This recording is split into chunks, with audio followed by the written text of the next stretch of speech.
Hi friends, ഞാൻ കഴിഞ്ഞ രണ്ടര വർഷമായിട്ട് ഒരു ഡ്രൈവർ ഉപയോഗിക്കുന്ന ആളാണ്. അപ്പോൾ പുതിയ ഡ്രൈവർ ഇറങ്ങിയതിൻ്റെ അതിൻ്റെ ഫേസ് ലിഫ്റ്റുമായിട്ട് ബന്ധപ്പെട്ട് ചില ചിന്തകൾ അതൊന്ന് ഷെയർ ചെയ്യാമെന്ന് ഓർത്താണ് ഈ വീഡിയോയിൽ വന്നിരിക്കുന്നത്. ഈ പ്രാവശ്യം ഡ്രൈവർ പണ്ടും 4 വേരിയൻ്റ് ആയിരുന്നു ഉണ്ടായിരുന്നത്. ബേസ് വേരിയൻ്റ് RX-C, പിന്നെ RX-L, RX-T, RX-Z. ടോപ്പിൻ്റെ വേരിയൻ്റ് RX-Z ആണ്. ഈ പ്രാവശ്യം അവർ പേര് കൊടുത്തേക്കുന്നത് ബേസ് വേരിയൻ്റെ പേര് ഓതൻറ്റിക് എന്നാണ്.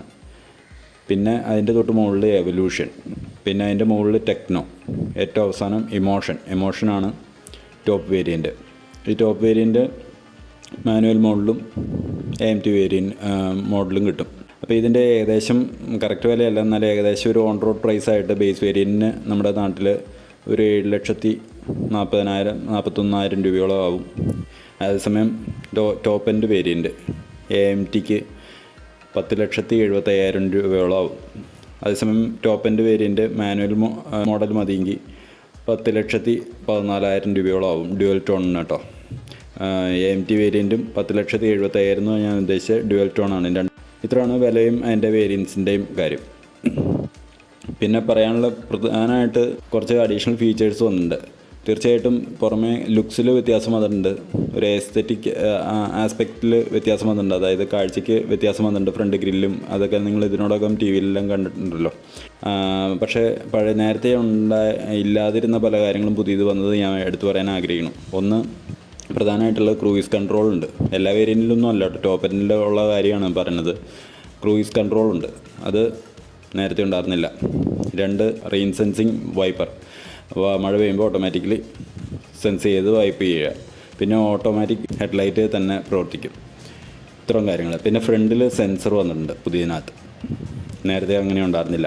അപ്പോൾ ഇതൊക്കെ പുതിയതായിട്ട് വന്ന കൂട്ടത്തിൽപ്പെട്ട കാര്യങ്ങളാണ്. പിന്നെ അഡീഷണലായിട്ട് പുതിയ കളേഴ്സൊക്കെ വന്നിട്ടുണ്ട്. ബാക്കി ഒന്നിലെ എൻജിൻ സൈഡോ ഒന്നും യാതൊരു വ്യത്യാസവും ഇല്ല. അകത്ത് സ്പേസിൻ്റെ കാര്യത്തിലും ഒന്നും വ്യത്യാസമില്ല. ഇനി പറയാനുള്ളത്, എല്ലാവരും ആഗ്രഹിച്ചിരുന്നു അല്ലെങ്കിൽ എല്ലാവരും കുറ്റപ്പെടുത്തിക്കൊണ്ടിരുന്ന കാര്യമാണ് എന്ന് പറഞ്ഞാൽ ഇതിനൊരു CVT ഗിയർ ബോക്സ് ഉള്ള ഒരു ടെർബോ ചാർജർ എൻജിൻ വരും എന്നൊക്കെയാണ് എല്ലാവരും പറഞ്ഞുകൊണ്ടിരിക്കുന്നത്. പക്ഷെ ഒന്നും സംഭവിച്ചിട്ടില്ല. പഴയമാതിരി തന്നെ 1 ലിറ്ററിൻ്റെ പഴയ ഡ്രൈവറിൻ്റെ അതേ എൻജിൻ തന്നെ. അപ്പോൾ അത് എന്തുകൊണ്ടെന്നൊന്നും നമുക്ക് പറയാനറിയില്ല. ഞാനൊരു ടെക്നിക്കൽ പേഴ്സണൊന്നുമല്ല. CVT ഗിയർ ബോക്സുള്ള ടെർബോ എൻജിൻ ഫിറ്റ് ചെയ്യുക എന്നൊക്കെ പറഞ്ഞു കഴിഞ്ഞാൽ ഇതിപ്പോൾ ഒരു പ്ലാറ്റ്ഫോമിൽ അത് ഉൾക്കൊള്ളാൻ പറ്റുമെന്നൊന്നും പറയാൻ നമുക്കറിയില്ല. അപ്പോൾ കമ്പനിയുടേതായ എന്തെങ്കിലും ഒരു ആസ്പെക്ട്സ് തീർച്ചയായിട്ടും ഉണ്ടാവും അവർ ഉദ്ദേശിക്കുന്നത്. പക്ഷേ ഈ വിലയിൽ നിർത്തണമെങ്കിൽ അവർക്ക് ഈ എൻജിൻ ഇറക്കിയാൽ മാത്രമായിരിക്കും പറ്റുള്ളൂ. എന്താണെങ്കിലും ഞാനിപ്പോൾ ഒരു കാര്യം പറയാലോ, നമ്മളൊരു നോർമൽ ഒരു ഉപയോഗത്തിൽ ഇപ്പോൾ ഉള്ള എൻജിന് ഒരു പ്രശ്നവുമില്ല. ഞാൻ കഴിഞ്ഞ 2-2.5 വർഷമായിട്ട് ഉപയോഗിക്കുന്നതിൻ്റെ വെളിച്ചത്തിൽ അതും പോരാണ്ട് AMT കൂടെയാണ്. മാനുവൽ ഉപയോഗിച്ച് എനിക്ക് പരിചയമില്ല. AMT പൊതുവെ ലാഗാണ്, ഭയങ്കരം ശോകമായിട്ട് എല്ലാവരും പറഞ്ഞ സംഭവമാണ്. അത് ഉപയോഗിക്കുന്ന ഒരു വ്യക്തിയുടെ ഒരു അഭിപ്രായം എന്നുള്ള രീതിയിൽ പറയാലോ, ഒരു ബുദ്ധിമുട്ടുമില്ല. അപ്പോൾ ഞാൻ വീണ്ടും പറയുന്നതെന്ന് പറഞ്ഞാൽ, നമ്മൾ ഇപ്പോഴും ഇവർ വിലയ്ക്ക് മാറ്റമൊന്നും വരുത്തിയിട്ടില്ല. ഇങ്ങനെ ഒരു വണ്ടി കിട്ടുവാനുള്ള മെച്ചം എന്ന് പറഞ്ഞു കഴിഞ്ഞാൽ, ഇപ്പോൾ 5 പേരേ ഉള്ളൂ ഫാമിലിയിൽ എങ്കിൽ പോലും നമുക്ക് പുറകിലേക്കുള്ള ഒരു റോ സീറ്റ് നിസ്സാരമായിട്ട് നമുക്ക് മാറ്റാൻ പറ്റും. നമുക്ക് ബൂട്ട് സ്പേസ് ആയിട്ട് ഉപയോഗിക്കാൻ പറ്റും. 625 ലിറ്റർ ബൂട്ട് സ്പേസ് കിട്ടും. വർഷത്തിലൊരിക്കൽ നമ്മൾ നോർമൽ സർവീസിന് കയറ്റുന്നു. അതിനൊരു നിശ്ചിത തുക അവർ മേടിക്കുന്നുണ്ട്. അത് തീർച്ചയായിട്ടും അത് ഏത് കമ്പനിയുടെ ആണെങ്കിലും മേടിക്കുമല്ലോ. ഒരു വർഷത്തിലൊരിക്കലാണ് ഇതാകെ നമ്മൾ കയറുന്നത്. 6 മാസം കൂടുമ്പോഴൊന്നും അല്ല നമ്മളിത് സർവീസിങ്ങിന് കയറുന്നത്. അപ്പോൾ നമ്മൾ നേരെ ഇപ്പോൾ ഞാനിപ്പോൾ 2.5 വർഷം ഉപയോഗിച്ചിട്ടുണ്ടെങ്കിൽ ആദ്യത്തെ ഫ്രീ സർവീസ് ഉണ്ടായിരുന്നു. പിന്നെ ഫസ്റ്റ് സർവീസ്, സെക്കൻഡ് സർവീസ് കഴിഞ്ഞ് ഇനിയും 30,000 കിലോമീറ്റർ ആകുമ്പോഴാണ് അടുത്ത സർവീസ് വരാൻ പോണത്. ഇപ്പോൾ 27,400ഓളം കിലോമീറ്റർ ഇപ്പോൾ ഓടിയിട്ടുണ്ട്. ഇത്രയാണ് നിലവിൽ വന്നിരിക്കുന്നത് ഈ വണ്ടിക്ക്. അപ്പോൾ ഇനി അടുത്ത സർവീസിങ്ങിന് കയറ്റുകയെന്ന് മാത്രമേ ഉള്ളൂ.